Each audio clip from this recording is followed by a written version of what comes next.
Dalam ajaran agama Buddha itu disebut ulambana atau patidana. Ulambana ini dalam bahasa Cina disebut cioko, yaitu kirim doa kepada leluhur secara kolektif. Nah, ruah ini di zaman Wilwatirta Majapahit dulu disebut bulan Palguna, Palguno, ya. Nah, kalau umat Buddha yang pas itu melakukan ruahan itu sebenarnya di bulan apa? Di bulan 7 dan 8, yaitu di bulan Bhadrapada kita melakukan upacara sraddha atau sadran atau nyadran. Sraddha itu sendiri dari bahasa Sanskerta yang berarti keyakinan. Tapi keyakinan bukan sederhana, keyakinan kepada para leluhur. Makanya orang Tebu dulu itu mengajarkan pada anak cucunya yaitu 5 kewajiban yang disebut Pancabali. Patidana, ulambana, sraddha itu tidak harus dilakukan di bulan Bhadrapada atau Palguna. Setiap saat Anda melakukan kebajikan, limpahkanlah kebajikan ini kepada sanak keluarga yang telah meninggal. Semoga jasa kebajikan ini melimpah kepada sanak keluarga meninggal. Semoga mereka berbahagia. Tapi harus ada kebajikan. Kebajikan Pancabali itu apa? Khusus ini untuk ibu-ibunya. Ibu-ibunya tiap pagi masak. Pertanyaan saya, pernah nggak memberikan sesaji? Lah itulah ajaran orang Bali, ajaran orang Hindu. Ikulah kegoblokan umat Buddha sekarang. Lepas dari akar budaya leluhurnya tempo dulu. Ini murni ajaran agama Buddha yang disebut Pancabali. Sebelum Anda memakan, meminum makanan dan minuman yang dikasih ke bapak, ibu, dan anak-anak, ambillah sedikit, hidangkanlah untuk Sang Hyang Adi Buddha.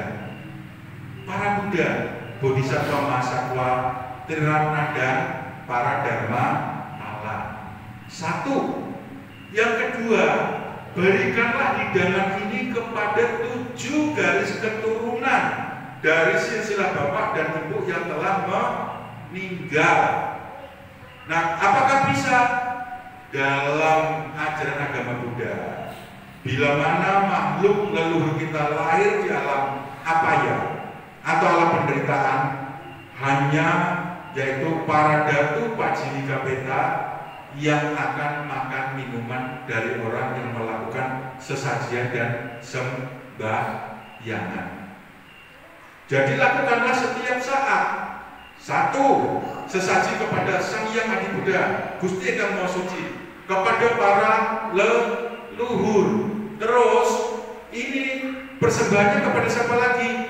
Baru dikasih ke orang tua, kepada mertua, kepada para tamu, kepada para bhikkhu sangga dan para tetua yang patut dihormati.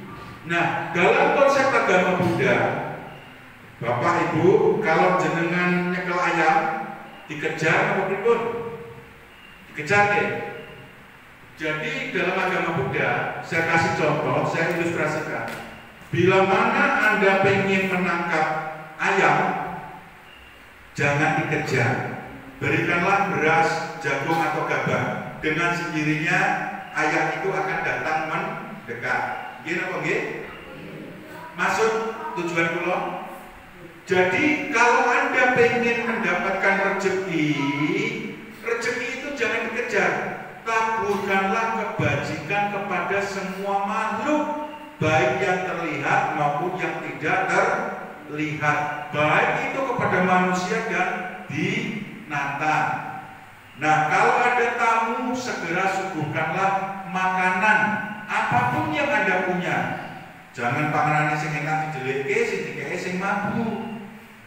Ojo kok tamune teko malah mboten dikasih bulan, dikasih sakari. Ini bukan ajaran Pancabali. Umat Buddha enggak oleh pelit, medit. Nah umat Buddha pelit bin medit dalam kehidupan yang akan datang jadi wong kere. Tapi selalulah berbuat kebajikan, berdana kepada siapapun. Lalu umat Buddha pelit ini dia belajar karo sapa. Umat Buddha itu tujuannya mengikis keakuan. Berbuatlah kebajikan setiap saat, minimal sehari itu 10 kebajikan. Caranya piye? 1, sehari sudah memberikan persembahan kepada Sang Hyang Adi Buddha, sudah memberikan sesajian kepada leluhur, sudah memberikan penghormatan kepada orang tua, sudah memberikan makan minum kepada sanak saudara. Setelah sesajian itu selesai, diambil, dikasih ke ayam, dikasih ke burung, dikasih ke ikan, dikasih ke semut. Cukup jasa paramita itu kan dilakukan. Jadi jangan dianggap kebajikan-kebajikan yang kecil ini remeh. Air 1 gentong itu diisi dari setitik air terus-menerus sehingganya akan penuh. Kebajikan sehari 10 kali, dalam 10 tahun berapa kebajikan yang telah Anda lakukan? Itu siap melakukan panca bali untuk ibu-ibunya? Belum, karena ilmu politik medit. Permasalahan bukan apa? Karena belum ada dasar ajarannya. Itu tidak akan membuat Anda melarat. Masalahnya apa yang diberikan cuma sedikit, sesendok seumpamanya. Karena Anda ada di dunia ini, ada dari silsilah garis keturunan orang tua. Setelah orang tua nggak ada, seperti dalam Tirukuda Sutta, leluhur kita itu akan datang ke rumah di tempat dulu yang ditempati untuk berharap doa, persembahan makanan dan ini itu. Ini sebenarnya ajaran sampeyan yang diadopsi oleh tetangga sebelah. Tiap malam Jumat itulah Tirukuda Sutta. Ngerti? Ngerti ora? Itu Tirukuda Sutta. Jadi tujuannya setiap saat itu Anda harus mengirim sesaji kepada leluhur. Nek sampai orang bakti karo leluhur, ojo ngarep, leluhur pun akan melindungi dan memberikan berkahnya kepada anak cucunya. Ruah itu maksudnya apa? Kirim ke arwah yang telah meninggal. Mudah. Nah, hal itu kenapa? Karena di saat akan memasuki yaitu bulan puasa. Itu murni ajaran agama Buddha. Ngerti? Nah, kalau orang agama Buddha mau Waisak, itu disebut ada upawasa besar. Jadi 15 hari itu wajib melaksanakan upawasa atau kata sila dengan baik dan benar. Tapi saya yakin boro-boro melaksanakan, ngerti ajarannya orang. Puasa itu murni ajaran agama Buddha. Berasal dari kata upawasa, yaitu atau upawasata, yaitu puasa. Nah, setiap orang yang melakukan puasa di bulan Purnama Sidhi dan Purnama Tilem itu bila mana dilakukan terus-menerus, setelah kematiannya akan terlahir di swarga loka. Jadi surga itu ya punya umat Buddha, liyane orang duwe, tapi nek direbut los. Yang jelas itu murni punya umat Buddha. Dan neraka bagi orang yang pelit bin medit, nggak pernah puja bakti, nggak pernah menghormati leluhurnya, nek mati, nek kemarin di tempat Pak Beja diwastani apa mau bongkol masuk neraka. Neraka atau niraya. Jadi kearifan-kearifan lokal itu sebenarnya kita malah berterima kasih kepada saudara kita sebelah. Secara tidak langsung ajaran leluhur kita dipertahankan walaupun kita merasa nggak ngerti. Ruah ini murni ajaran agama Buddha. Buddha, yaitu kirim arwah kepada leluhur. Orang Cina menyebutnya Cioko atau ulam bana. Versi Theravada pati dana, nek wong Jawa asine nyadrang. Ya.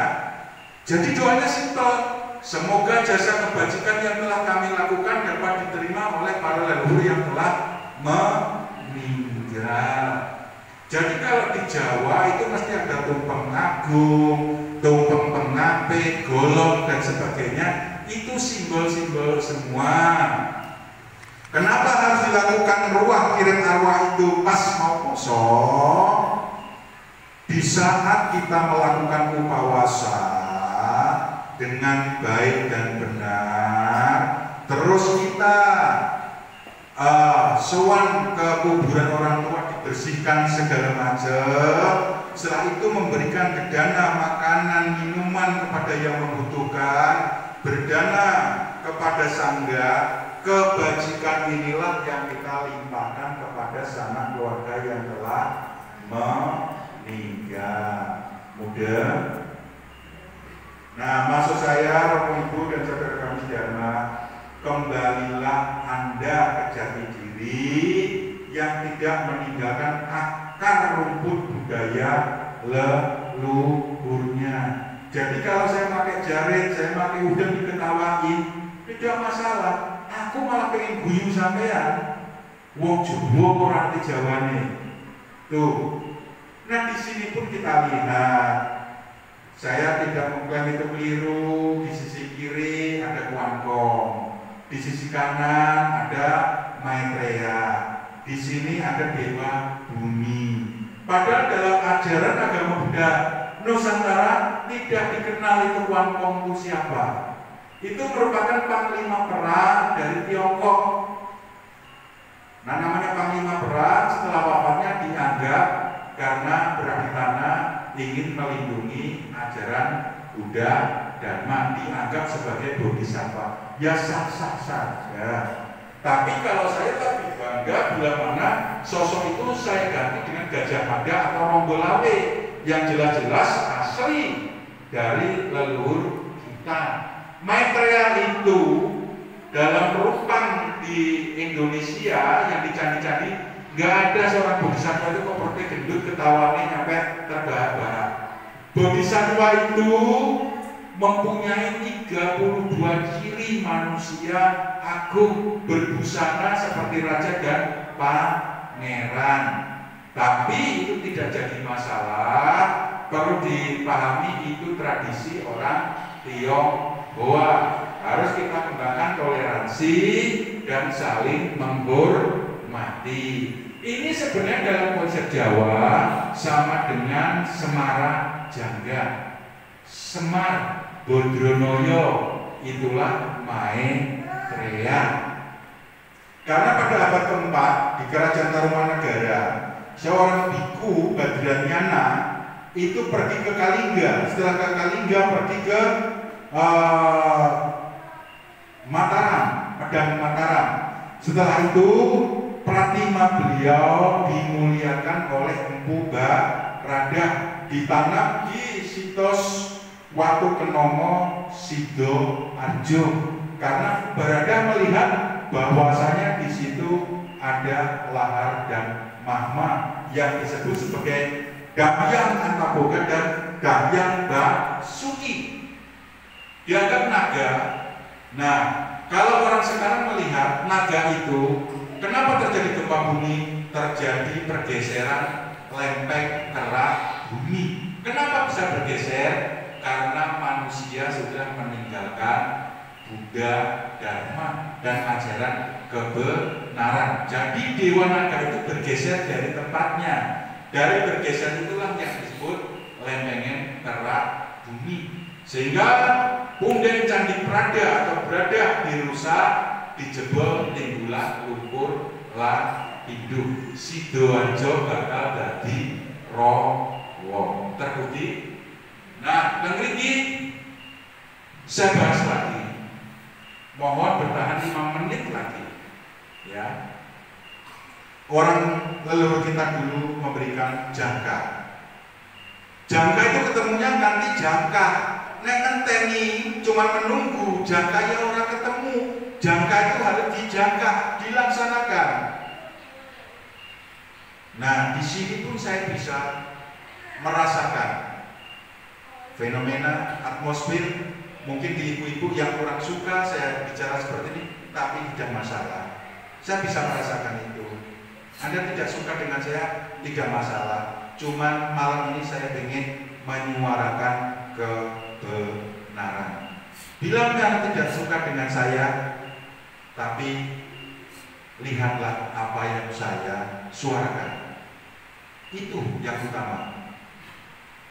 Jadi orang tua dulu melamarkan, besok akan ada tenggelamnya gabus putih, akan mengambangnya waktu hitam, dan dimulai tahun 2000, saya yakini